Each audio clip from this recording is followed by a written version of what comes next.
दोस्तों अगर आप सुपर टेट की तैयारी कर रहे हैं शिक्षक भर्ती प्राइमरी की, तो यहाँ पे आपके सिलेबस में 10 नंबर में यहाँ पे आपको दिख रहा होगा जीवन कौशल प्रबंधन और योग्यता। तो यहाँ पे हम आज की इस वीडियो में 20 क्वेश्चन हम आपको कराएंगे ताकि आप ये समझ पाएँ कि जीवन कौशल आखिर क्या है और किस तरीके से प्रश्न पूछे जा सकते हैं। तो चलिए शुरू करते हैं आज की इस वीडियो को। काउंट करते चलिएगा कि 20 प्रश्न में आप कितने प्रश्नों का आंसर ठीक से दे पाते हैं। सुपर टेट प्राथमिक स्तर जब भी भर्ती आएगी हम पहले से ही तैयार रहेंगे। तो चलिए शुरू करते हैं। जीवन कौशल के क्वेश्चन शुरू करने से पहले आपको बता दें जीवन कौशल होता क्या है। शॉर्ट में हम आपको बताते हुए चलते हैं कि जीवन कौशल है क्या। तो हम ये कह सकते हैं जीवन कौशल एक ऐसा कौशल है जिसके अंतर्गत बालक को उचित जीवन निर्वहन करने और जीवन से संबंधित क्रियाकलापों को सुव्यवस्थित ढंग से करने की क्षमता बच्चे में विकसित की जाती है, वही होता है जीवन कौशल। जीवन कौशल का प्रमुख पक्ष कौन सा है? पहला प्रश्न आपकी स्क्रीन पे, स्वयं सहायता कौशल, नीति शास्त्रीय कौशल, सामाजिक कौशल या फिर उपरोक्त सभी। तो जीवन कौशल के अंतर्गत ये सभी कौशल आते हैं, इसलिए इसका आंसर होगा ऑप्शन नंबर डी। दूसरा प्रश्न देखिए, मानसिक रोगियों को निम्न में से किसमें वर्गीकृत किया जाता है? साइको न्यूरोसिस, साइकोसिस। अब यहां पे कूट के आधार पे आपको चयन करना है। आंसर होगा इस प्रश्न का ऑप्शन नंबर सी के साथ, दोनों प्रकार से इसको वर्गीकृत किया जाता है, इसलिए इसका ऑप्शन नंबर सी सही होगा, साइको न्यूरोसिस और साइकोसिस। ठीक, आगे बढ़ते हैं अगले प्रश्न के लिए। प्रश्न संख्या 3 क्या कहता है? एक अच्छा अध्यापक विद्यार्थियों के मध्य बढ़ावा देता है। आप अगर एक अच्छे टीचर हैं तो आप प्रतियोगिता को भी बढ़ावा देंगे और यहां पे सहयोग को भी बढ़ावा देंगे, लेकिन इन दोनों में जो सबसे बेहतर है, सबसे ज्यादा जरूरी है, वो ये है कि आप सहयोग, कंपटीशन नहीं, कंपटीशन को आप उतना ज्यादा बढ़ावा नहीं देंगे, आप बच्चों में सहयोग की भावना को विकसित करने का प्रयास करेंगे। ऑप्शन नंबर यहां पे बी सही होगा। आवश्यकता के कारण प्राणी में तनाव उत्पन्न होता है और व्यक्ति जिस रूप में इस तनाव को अनुभव करता है वो क्या कहलाता है? भय, व्याकुलता, अंतर्नाद या फिर अधीरता। तो इसको हम कहते हैं अंतर्नाद। ऑप्शन नंबर यहां पे सी सही होगा, अंतर्नोद होता है ये। ठीक है, निम्न में से कौन सा सिद्धांत अधिगमकर्ता को अधिक स्वतंत्रता प्रदान करता है? व्यवहारवाद, संरचनावाद, क्रियाशीलतावाद या फिर सृजनशीलतावाद। स्वतंत्रता किसमें? जिसमें आप कुछ नया कर पाएंगे, कुछ सृजन कर पाएंगे, उसी में आपको होता है अधिक स्वतंत्रता मिलती है, सृजनशीलतावाद में। तो यहां पे ऑप्शन नंबर डी सही होगा। पुरस्कार व्यक्ति में अच्छे कार्य करने की प्रेरणा की पूर्ति करता है, यह कथन किसका है? रायबर्न, सीवी गुड, थॉमसन या फिर जॉन्स एवं सिम्पसन। प्रश्न संख्या 6 सही जवाब होगा, यह स्टेटमेंट है रायबर्न महोदय का। ऑप्शन नंबर ए के साथ यहां पे जाएंगे। किस प्रकार की प्रेरणाएं अनुभूतियों के संतुष्टिकरण की अवस्थाओं तक पहुंचने और वैयक्तिक लक्ष्यों को प्राप्त करने की आवश्यकताओं को संबोधित करती हैं? किस प्रकार की प्रेरणाएं होती? प्रभावी, भावात्मक, संरक्षण उन्मुखी या फिर सुरक्षा उन्मुखी। 7वां प्रश्न, ये प्रश्न एक बार सीटेट ने भी पूछा था। आंसर होगा यहां पे भावात्मक प्रेरणाएं। ऑप्शन नंबर यहां पे बी सही होगा। निम्नलिखित में से कौन सा बाह्य अभिप्रेरक है? आत्मसम्मान, सामाजिक स्तर, विशेष उपलब्धि या फिर उपरोक्त सभी। प्रश्न संख्या 8 आंसर होगा यहां पे ये सभी जो है बाह्य अभिप्रेरक हैं जो हमें बाहर से मिलते हैं। आंसर होगा ऑप्शन नंबर डी के साथ।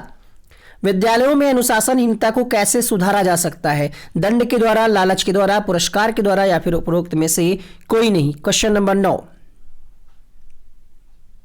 अनुशासनहीनता। देखिए यहां पे हमें और कोई ऑप्शन बेहतर नहीं मिल रहे हैं। लालच द्वारा नहीं होगा, पुरस्कार द्वारा नहीं होगा, हम सुधारात्मक तरीके से और दंड का थोड़ा बहुत प्रयोग करके हम अनुशासनहीनता को सही कर सकते हैं, लेकिन एक लिमिट में। अगला देखिएगा, भारतीय संविधान में समानता से तात्पर्य क्या है? देश के सभी नागरिक विधि की नजर में समान है, उन्हें विधियों द्वारा समान संरक्षण प्रदान किया जाता है, सभी को समान राजनीतिक अधिकार प्राप्त है, उपरोक्त सभी। क्वेश्चन नंबर 10 आंसर होगा यहां पे ऑप्शन नंबर डी के साथ। आगे बढ़ते हैं क्वेश्चन नंबर 11 के लिए। अपने अंदर देखना अर्थात किसी व्यक्ति द्वारा अपने व्यवहार का स्वयं अध्ययन करना क्या कहलाता है? स्वयं दर्शन, अवलोकन, अंतर्दर्शन या फिर चिंतन। अपने अंदर देखने को हम क्या कहेंगे? स्वयं दर्शन नहीं कहेंगे, हम कहेंगे इसको अंतर्दर्शन। ऑप्शन नंबर सी करेक्ट होगा। शिक्षक की कौन सी क्षमता विद्यार्थियों में अनुशासन को बनाए रखने में सहायक होती है? प्रबंधन की क्षमता, शिक्षक की संपन्नता, शिक्षक का शारीरिक गठन, शिक्षक की सामाजिक स्थिति। अनुशासन को बनाए रखने में क्या सहायक होगी, तो वो होगी प्रबंधन की क्षमता। अगर आप में प्रबंधन की क्षमता है तभी तो आप क्लास में अनुशासन डिसिप्लिन बनाए रख पाएंगे। तो यहां पे पहला ऑप्शन सही होगा। कक्षा, समूह तथा टीम के लिए सामूहिक पुरस्कार वितरण क्यों आवश्यक है? उत्साह एवं प्रेरणा की भावना का संचार, अच्छे कार्य के लिए प्रोत्साहित करना, मनोबल बढ़ाने के लिए, या फिर उपरोक्त सभी। तो पुरस्कार वितरण से क्या होगा भाई, बच्चे में उत्साह भी बढ़ेगा, बच्चे को प्रोत्साहन भी मिलेगा, मनोबल भी बढ़ेगा। तो आंसर होगा यहां पे ऑप्शन नंबर डी के साथ। आगे बढ़ते हैं प्रश्न संख्या 14 के लिए। व्यक्ति द्वारा सही निर्णय लेने एवं भावनाओं में संतुलन स्थापित करने की कला क्या कहलाती है? जीवन कौशल, व्यावसायिक कौशल, वैज्ञानिक कौशल, बौद्धिक कौशल। सही जवाब होगा यहां पे जीवन कौशल। अगला प्रश्न देखिएगा, व्यक्ति की आदत, रुचियां, शील, गुण और मूल अभिप्रेरकों को किस नाम से जाना जाता है? क्वेश्चन नंबर 15 आपके सामने। आंसर होगा यहां पे प्रश्न संख्या 15 के लिए, उसको हम कहते हैं अभिवृत्ति। तो इसको जरूर लिख लीजिएगा। अभिवृत्ति क्या है? व्यक्ति की आदत, रुचियां, शील, गुण और मूल अभिप्रेरकों को हम अभिवृत्ति के नाम से जानते हैं। भारतीय संविधान का कौन सा अनुच्छेद बलात् श्रम को प्रतिबंधित करता है? Question number 16। आंसर होगा यहां पे प्रश्न संख्या 16 के लिए, भारतीय संविधान में एक अनुच्छेद है, अनुच्छेद 23। अनुच्छेद 23 जो है बलात् श्रम को प्रतिबंधित करता है। अनुच्छेद 23 क्या कहता है? तो 23(1) के अनुसार मनुष्यों को क्रय विक्रय और बेगार, कहानियत गांव में बेगारी करा रहे हो, जबरदस्ती श्रम पर रोक लगा दी गई है, जिसका उल्लंघन विधि के अनुसार दंडनीय अपराध है। तो ध्यान रखिएगा, अनुच्छेद 23 जो है ये बलात् श्रम को प्रतिबंधित करता है। आगे बढ़ते हैं अगले प्रश्न के लिए। अगला प्रश्न देखिए, क्वेश्चन नंबर 17 है। यहां पे व्यवसाय चयन का प्रमुख उद्देश्य क्या है? विषयों का चयन, व्यवसाय का चयन, व्यवसाय में निरंतर प्रगति, उपरोक्त सभी। तो व्यवसाय चयन में ये सारी चीजें आ जाएंगी। आंसर होगा विकल्प डी। अगला प्रश्न देखिए, निम्नलिखित में से कौन सा एक जैविक तथा आंतरिक अथवा जन्मजात प्रेरक है? नींद, भूख, प्यास, ये सभी हमें जन्म से मिलते हैं। तो आंसर होगा यहां पे option number D. Question number 19 देखिएगा, थॉमसन ने अभिप्रेरकों को माना है प्राकृतिक या आंतरिक अभिप्रेरण, कृत्रिम या बाह्य, ए और बी दोनों, या फिर उपरोक्त में से कोई नहीं। तो थॉमसन ने प्राकृतिक, आंतरिक, कृत्रिम, बाह्य इन सभी प्रकार की बात की है अपने वर्गीकरण में। ऑप्शन नंबर सी यहां पे सही होगा।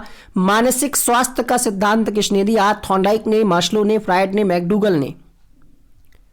मानसिक स्वास्थ्य का सिद्धांत दिया गया मैस्लो के द्वारा। एक परिभाषा में आपको बताते हैं यहां पे मानसिक स्वास्थ्य के बारे में, इसका आंसर होगा मास्लो। मानसिक स्वास्थ्य की परिभाषा दी गई क्रो एंड क्रो के द्वारा। उन्होंने कहा मानसिक स्वास्थ्य विज्ञान की वह शाखा है जिसमें व्यक्ति के कल्याण एवं मानव संबंधों का अध्ययन किया जाता है। ठीक है, ध्यान रखिएगा। तो 20 में आपके कितने सही हुए कमेंट बॉक्स में जरूर लिखिएगा। इसका पार्ट 2 जल्दी हम अपलोड करेंगे। यहां पे कुछ अन्य वीडियोस बनकर के आ रहे हैं, उनको आप क्लिक करके देखें। ये वीडियो आपको कैसा लगा कमेंट बॉक्स में जरूर बताएं। Thank you so much, bye bye, take care.